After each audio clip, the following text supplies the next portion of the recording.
What's good, all of my favorite theologians out there? Welcome back to my channel, Theology Applied, and today is my very first addition to my channel with regards to demonology. So I'll be lecturing in this particular lecture on demonology, and so I'm going to be doing this by utilizing 1 Peter chapter 3, verses 18 through 20. And in that text, it speaks about how Jesus went and made proclamation to the spirits that were kept in prison. And what brought me to this study was I was diving into 1 Peter chapter 3. I'm preaching, expounding with our congregation through 1 Peter chapter 3.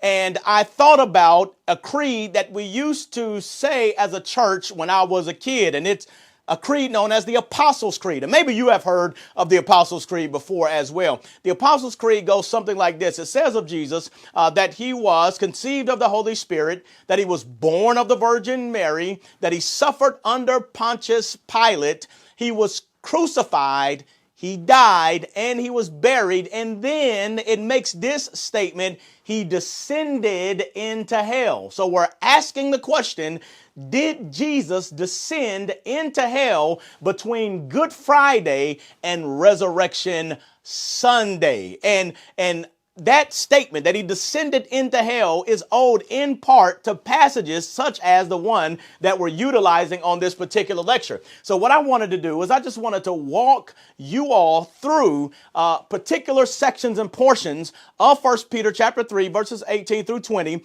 in order to help you answer the question and to see why the answer that we arrive at is important. So here we have on the board the first opening lines of our lecture that comes from verse number 18. And it says of Jesus that he was put to death in the flesh and made alive in the spirit. He was put to death in the flesh and made alive in the spirit. And what you see here is a couplet. This is almost like a reverse mirror, that you on one side have opposite or contrasting things. So here you have that he was put to death, made alive in the flesh, in the spirit. And what I want you to see here are these prepositions: in English, in, epsilon, noon, also in the Greek. And these are what we call in the dative case. Now, they're in the dative case and they're functioning in two different ways: in the flesh, in the spirit. You could translate these this way. You could translate that with regards to being put to death in the flesh, this is with reference to his flesh, which means what? It means that he physically died, So that's what that statement means. With reference to his flesh means that Jesus physically died. But not only did he physically die, the contrasting thought is that he was made alive. This is a dative case as well, but it's not with reference. So we wouldn't translate this with reference. We would translate it by the agency. So the agency by which Christ was raised from the dead was the Spirit, made alive by the agency of the Spirit of God. Put to death with reference to his flesh, made alive by the agency of the Holy Spirit. And we know that resurrection was a bodily resurrection, that Jesus rose in his flesh. This is the message that the apostles are preaching. As soon as the book of Acts opens up, they're preaching the resurrection of Jesus Christ, that God raised Jesus from the dead. So he was raised by the agency of the Spirit in his flesh. Now, the next line, verse 19, says that in which, now this is important as we're answering this question, did Jesus descend into hell? In which, in what? In his flesh that had been raised by the agency of the Spirit, that he went and made proclamation to the spirits that are being kept in prison. So in which means in his flesh. In his flesh. So this tells us that wherever this prison that Jesus goes to, he went there in his flesh. Now, it's fascinating because he's doing this bodily, with his glorified body, post-resurrection. Before he's seen by anybody, he goes and he makes proclamation to the spirits that are being kept in prison. Now, the phrase prison there, or the word prison, is not hell. The word prison there is speaking of a place where these spirits that were disobedient in the days of Noah were put. And I'm going to deal with that in just a second. But mark this, that Satan in Revelation chapter 20 is said to be thrown into a prison, that he's going to be bound and thrown into a prison. And there he's going to be kept for 1,000 years. He's not thrown into hell until the 1,000 years are ended and he makes his final rebellion. Then death and Hades and Satan and his angels are thrown into the lake of fire, and there they will be forever. So the prison is a holding cell. The prison is a holding cell, and this prison is a holding cell for the spirits that were disobedient in the days of Noah. This is the place where Jesus goes after his resurrection in his flesh. Now, you may be asking the question, well, how is he able to do that? Understand that Jesus' glorified body is able to move in this sort of way. John chapter 20 is a key text. The text says in John chapter 20 that the doors were shut, and then this happens. Jesus appears in the middle of a room, and it's not a ghost. It's not an apparition. This is a physical body that went through a wall or came through a door without the door being open. He appears in the middle of a room. And then later on in John chapter 20, in that text, Thomas, who was a doubter, who's skeptical about the whole thing, says he won't believe unless he touches him. Now, this is Jesus in his glorified body. Jesus appears again in the room.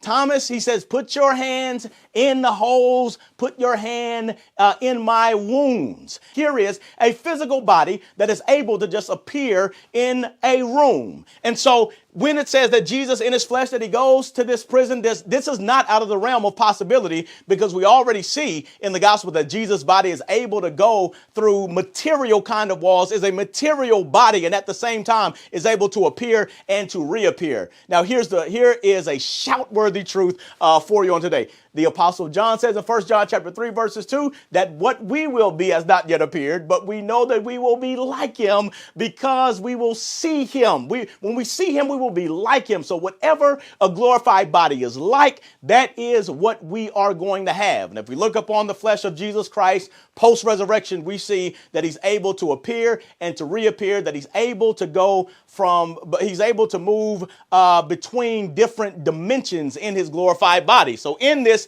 flesh that is resurrected by the agency of the Spirit, he goes and makes proclamation to the spirits that are being kept in prison in this holding cell. And these spirits that are being kept in prison were disobedient in the days of Noah, when the patience of God kept waiting. So now the question that we need to answer is, who are the spirits?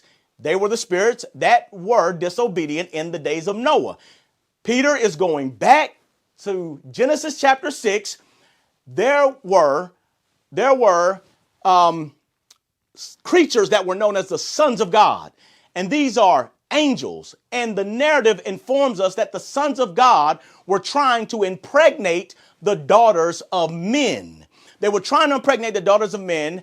And I believe the reason why they were trying to impregnate the daughters of men is because if you go back to Genesis 3, just 3 chapters earlier in Genesis, Satan was a recipient of the first gospel. And you remember what that was in Genesis chapter 3, verses 15, that the seed is going to crush his head, and that the head of the serpent is going to bruise him on the heel. In other words, he's going to give a temporary death blow to the seed, but the seed is going to give the final death blow to his head and crush him and his kingdom. So Satan hears this, and from that time, Satan is trying to corrupt the lineage through which the seed is going to come, and angels are impregnating the daughters of men, and they create this race of individuals which are known as the Nephilim. These are giants. These are men of renown, I believe, as some translations would say. These spirits have been thrown into prison and are being kept in the prison.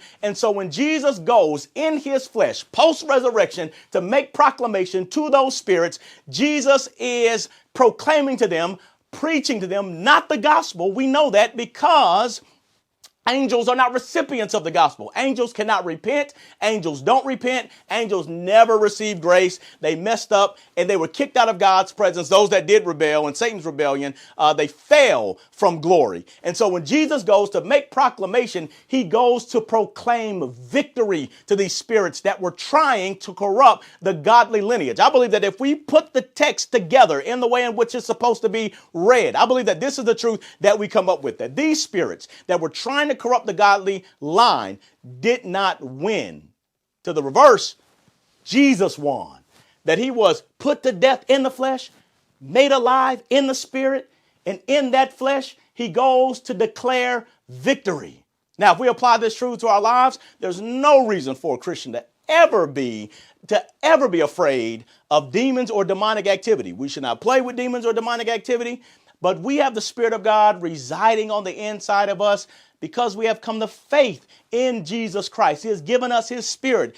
And the spirit and demonic activity, they do not coexist in the same heart. They do not coexist in the same place. The Spirit, who is omnipotent, he evicts demonic activity from the lives of believers. And so this gives us courage. This gives us confidence that Jesus has proclaimed victory even over demonic powers and authorities. So I hope that this was helpful in helping you to understand that nope, Jesus did not descend into hell. Jesus went to prison. He went to prison having been resurrected to proclaim to those spirits that tried to corrupt the godly lineage that he had been victorious. I look forward to bringing you another lecture just like this in the near future. Please stay tuned to the channel. Leave a comment in the comment section. Help me sharpen my own theology. And until the next time we see each other, you got to remember that all good theology is practical theology. And I will see you on the next one.